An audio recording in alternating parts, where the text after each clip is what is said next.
What do Yves Saint Laurent, Christian Dior, and Karl Lagerfeld have in common? You've probably guessed it, they were all inspired by China and their creations. But upon closer examination, another shared trait becomes clear.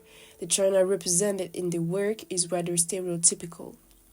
We will examine China as a source of inspiration for the West, focusing on fashion. First, we will explore the origins of the myth surrounding China following Marco Polo's journey to the East. Next, we'll look at how his travel accounts influenced the Western imagination and Western fashion designers. Finally, we'll consider how the history of China as a source of inspiration is marked by an ambiguous attitude. Fascination with China, or more precisely what was referred to at the time as Cathay, emerged as early as antiquity. But what exactly was Cathay? In the Middle Ages, China was known as the land of Cathay. According to historians Martin Richard and Harold Kohler in the book Orientalism, Visions of the East in Western Dress, Cathay represented a mythical land imbued with romance. This vision was perpetuated and reinforced by the accounts of travelers and Jesuit missionaries, such as the most famous among them, Marco Polo. In his Book of Marvels, he described the diverse people he encountered and the distinctive features of various Asian regions. Although his extravagant tales and exotic depictions were likely exaggerated or even fabricated, his accounts significantly shaped the Western imagination of Cathay.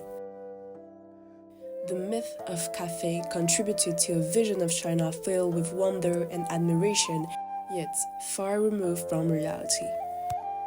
In essence, Cathay was an idealized image of China, one that has profoundly influenced how the West has perceived China, even to this day. These idealized representations of China are particularly evident in fashion. Take, for example, the renowned French designer Yves Saint Laurent. Discussing his perfume Opium, released alongside his Fall-Winter 1977 collection inspired by China, Yves Saint Laurent stated, "I wanted opium to be captivating and for its scent to evoke everything I love, the refined Orient, imperial China, exoticism." For Saint Laurent, China became a new source of inspiration, but one reduced to stereotypical images of imperialism and exoticism born more from his imagination than reality. Similarly, speaking about his inspiration for China in his Les Chinoises collection, Yves Saint Laurent admitted, "Beijing remains a dazzling memory. This China, which I had so often interpreted in my creations, was exactly as I had imagined it. All I need is a picture book for my mind to merge into a place or a landscape. I feel no need to travel there. I've dreamed about it so much." And indeed, Yves Saint Laurent never visited China. Historians Valerie Steele and John Major, in their book China Chic, East Meets West, highlight how some Chinese fashion designs reflect not ancient or real images from China, but rather the mythical Cathay created by travelogues and legends. China in the creations is rather the ancient, fiery Cathay, the promised land of Marco Polo. This distorted vision of China reveals an ambiguous attitude. Valerie Steele explores how this ambiguity manifests in Western perceptions of China. During the 19th century, when European imperialism and colonialism were at their peak, the Orient was gradually demonized.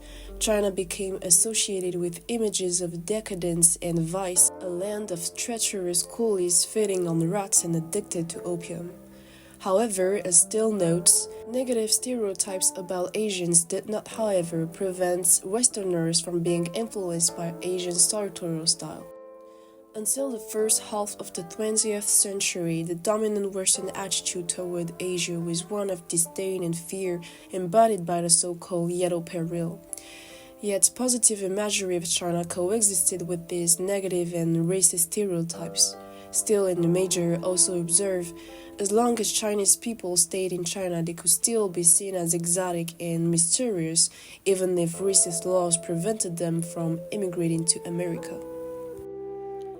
China as a source of inspiration for Western designers has long been shaped by an idealized image created by the Western imagination. This idealization tends to essentialize China and its people, reducing them to an eternal mythical tradition, a distant, exotic other filled with mystery and fantasy.